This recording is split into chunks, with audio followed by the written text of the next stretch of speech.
नमस्कार। सोचिए एक ऐसा पेशा जहां रोने के आंसू बहाने के पैसे मिलते हों, जहां दुख सिर्फ एक दिखावा हो। लेकिन क्या हो अगर उन्हीं प्रोफेशनल आंसुओं के पीछे कोई बहुत ही गहरा राज छुपा हो, एक खामोश बगावत। तो चलिए आज हम एक ऐसी ही कहानी की दुनिया में चलते हैं जहां दुख ही एक हथियार बन जाता है। देखिए, भारत के कुछ हिस्सों में ना एक बहुत ही अजीब रिवाज था। जब भी ऊंची जाति के मर्दों की मौत होती थी तो उनके अंतिम संस्कार पर सबके सामने मातम मनाने के लिए निचली जाति की औरतों को बुलाया जाता था और इन्हें ही कहते थे रुदाली। तो हमारी कहानी की शुरुआत भी ऐसी ही दो रुदालियों से होती है, सुनड़ी और छन्नी, जो भागे भागे जा रही हैं गांव के सबसे ताकतवर ठाकुर की हवेली की तरफ। जाहिर है वहां से बुलावा जो आया है।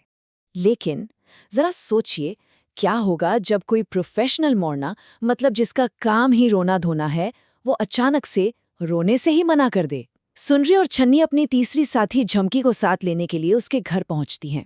पर झमकी ने जो जवाब दिया ना, उसने तो उन दोनों को जैसे हिलाकर ही रख दिया। उसके शब्द एकदम चट्टान की तरह मजबूत थे।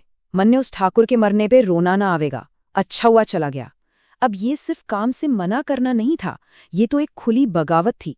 सवाल ये उठता है कि आखिर उस ठाकुर ने ऐसा क्या किया था कि झमकी उसकी मौत पर आंसू बहाना तो दूर बल्कि खुश हो रही थी। तो चलिए अब इस इनकार के पीछे की कहानी को समझते हैं, उस दर्द भरे अतीत को जिसने इतनी नफरत को जन्म दिया। झमकी की सहेलियां उसके सामने गिड़गिड़ा रही हैं, उसे समझा रही हैं कि भाई ये सिर्फ एक काम नहीं है, यही तो हमारे पेट भरने का, हमारे जीने का इकलौता जरिया है।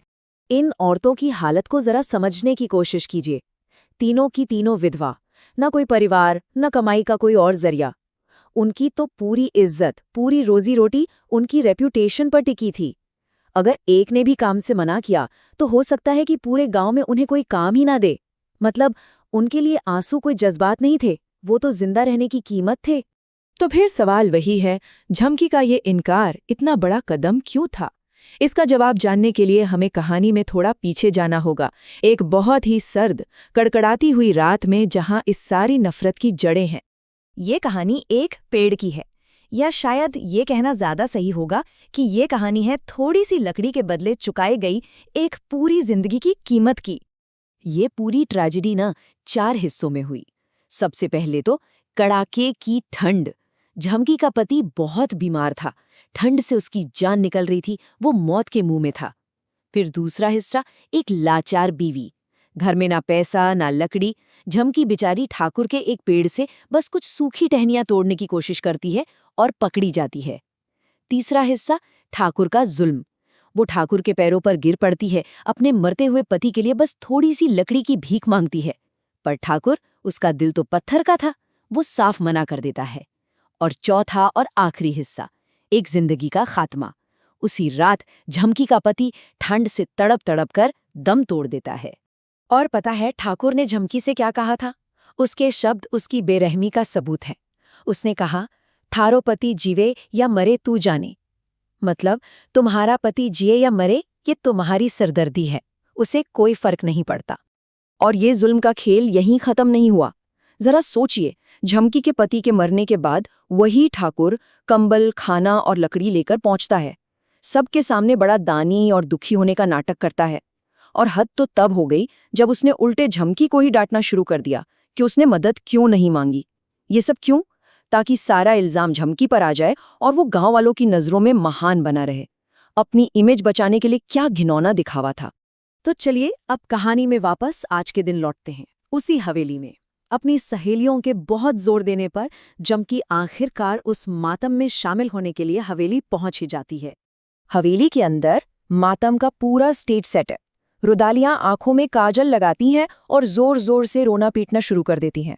लेकिन कहानी में एक और ट्विस्ट था। पता चला कि उस कमरे में सबसे बड़ा एक्टर तो कोई और ही था। अचानक ठाकुर की बीवी ठाकुराइन उन तीनों को खींचकर एक अलग कमरे में ले जाती हैं। देखिए, दुनिया की नजरों में ठाकुराइन कौन थी? एक बड़ी हवेली की मालकिन, एक इज्जतदार ताकतवर आदमी की बीवी। लेकिन बंद दरवाजों के पीछे की सच्चाई, वो कुछ और ही थी। उसे गालियां दी जाती थीं, एक नौकरानी की तरह रखा जाता था और उसे हर रोज ये धमकी मिलती थी कि उसे घर से निकालकर उसकी जगह किसी और को ले आया जाएगा। और फिर उस बंद कमरे में ठकुराइन के मुंह से वो सच निकलता है जो सबको चौंका देता है। वो कहती है, अच्छा हुआ जो मर गया। बस इस एक लाइन ने सब कुछ बदल दिया। उन चारों औरतों को ये समझ आ गया कि उन सब का दुश्मन एक ही था। ठकुराइन बताती है कि ठाकुर अपने आखिरी दिनों में कैसा था। वो बीमार था, पर दवाई कड़वी है कहकर लेने से मना कर दिया। अपनी ही बीवी को गरीब की बेटी कहकर जलील करता था। उसे धमकी देता था कि तुझे घर से निकाल दूंगा और अपनी रखेल कांता को ले आऊंगा। और हुआ क्या? आखिर में उसकी अपनी ही बदतमीजी के कारण ठकुराइन कमरे से बाहर चली गई और वो उसी ठंड में अकेला मर गया। और बस इस एक सच ने उन चारों औरतों के बीच एक ऐसा रिश्ता बना दिया जिसके बारे में किसी ने सोचा भी नहीं था। अब उनका दुख सिर्फ एक नाटक नहीं था, वो एक कॉमन फीलिंग बन गया था।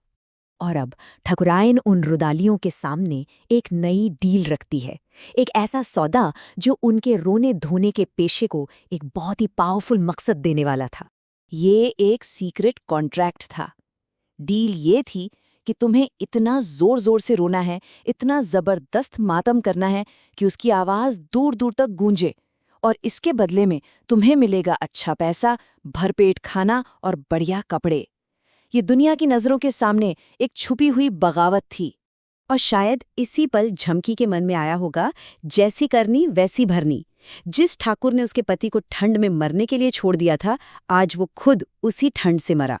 ये शायद कुदरत का इंसाफ था। अब जो वो सबके सामने आंसू बहा रही थीं, वो आंसू उनकी अपनी जीत को छुपा रहे थे।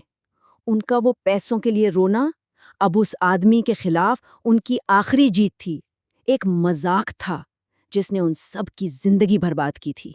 तो ये कहानी ना हमें एक बहुत गहरे सवाल के साथ छोड़ जाती है कि जब इंसाफ का सिस्टम खामोश हो, जब ताकतवर के सामने कोई कुछ न कर पाए, तो क्या सिर्फ सरवाइव कर जाना और अपने जालिम की मौत पर राहत महसूस करना, क्या ये भी अपने आप में एक तरह का बदला है?